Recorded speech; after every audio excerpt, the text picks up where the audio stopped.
Okay, this is part 5, and here we see the city of St. John's after a great fire of 1892. And if this is the first video that you're watching, this is part 5. So there's 4 other parts. Watch the rest so you can put it all into context. Just running through some world history.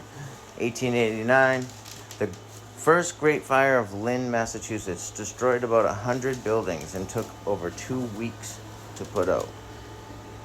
1890s, Great Fire of 1892 in St. John's, Newfoundland. 1893, Clarksville, maybe, destroyed many blocks. Some on the river. I wish I could just read it all, but some of it's hiding. But you can always look any of this stuff up yourself and do your own research. And if you have anything to add, you can always comment.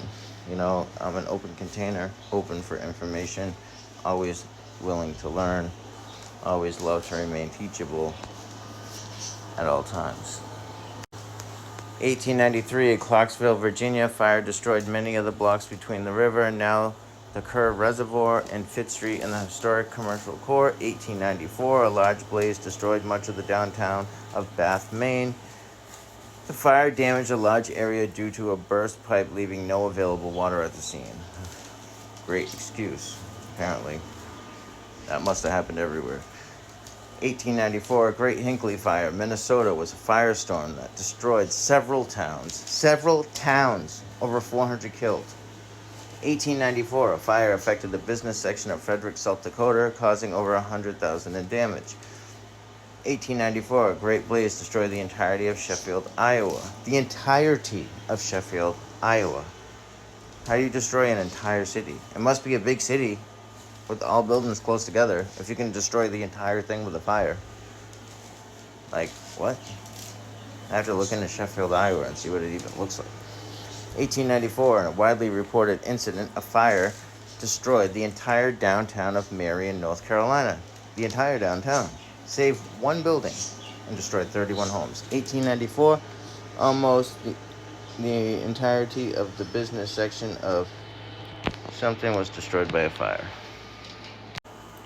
1894, a fire nearly destroyed the town of Townshend, Vermont. They're going crazy in the late 1800s. A fire in Lemoore, North Dakota, destroyed the entire business center of the town. 1894, a large fire destroyed much of Norway, Maine. I might have did this one already. 1894, a great fire in Hudson, Massachusetts, caused by Independence Day celebrations, destroyed a large area downtown, cost $500,000. 1894, a fire starting in the barbershop engulfed the town of Gifford, Illinois. The town started in a barbershop.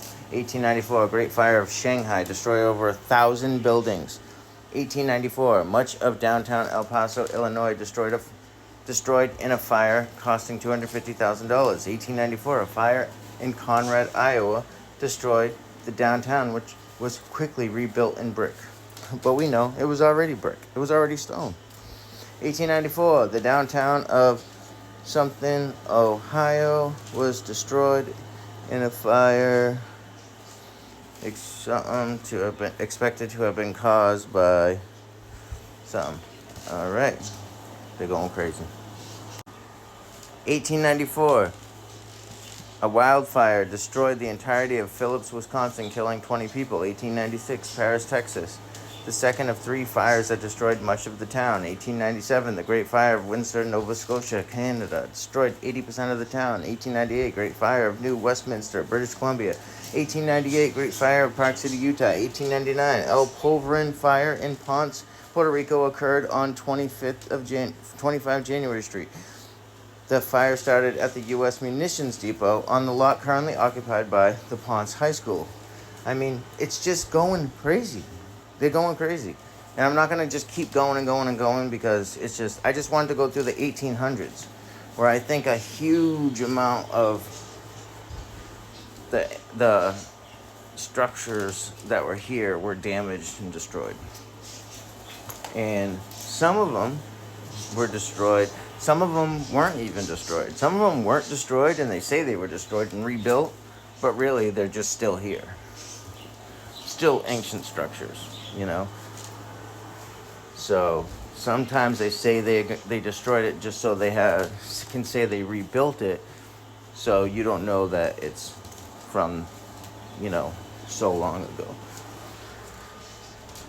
All right, well, I hope you enjoyed. This is part 5. I'm just going to run through at the end. I have a couple more minutes, so I'm just going to go quick. I'm just going to show you one by one in the 20th century. Boom. All these, the 1900s, all these fires. 8 million yen in property damage, 60,000 plus homeless.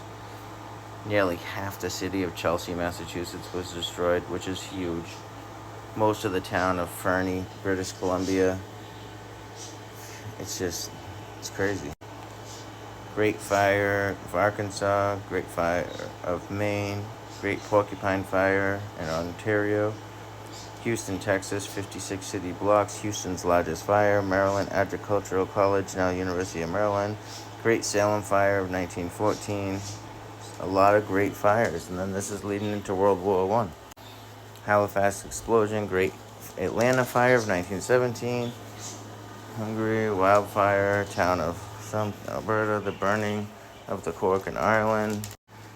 So as you can see, there was tons of destruction. The destruction was across the world, and it seems like most of it was in the United States.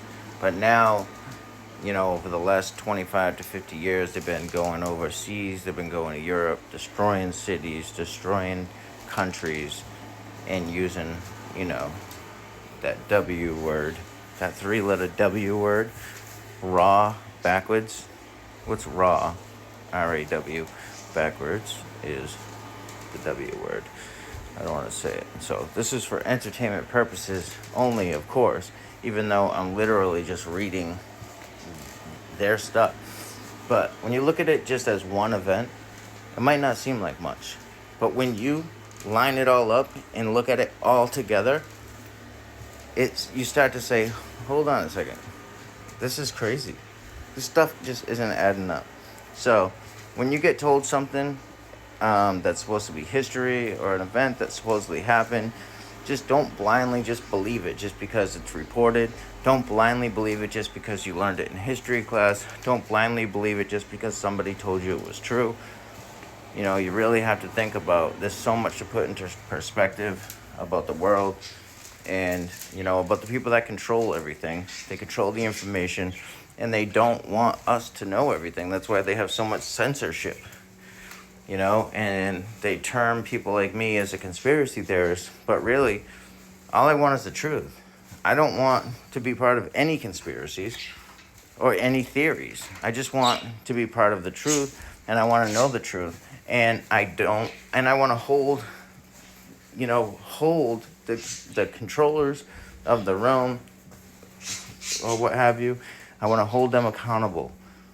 I don't want to be in a society where they can just tell you something, and because they told it to you, that makes it true. We're supposed to say, hold on a second.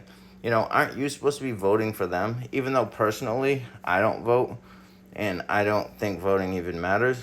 But, technically, according to their narrative, we vote for them. They work for us.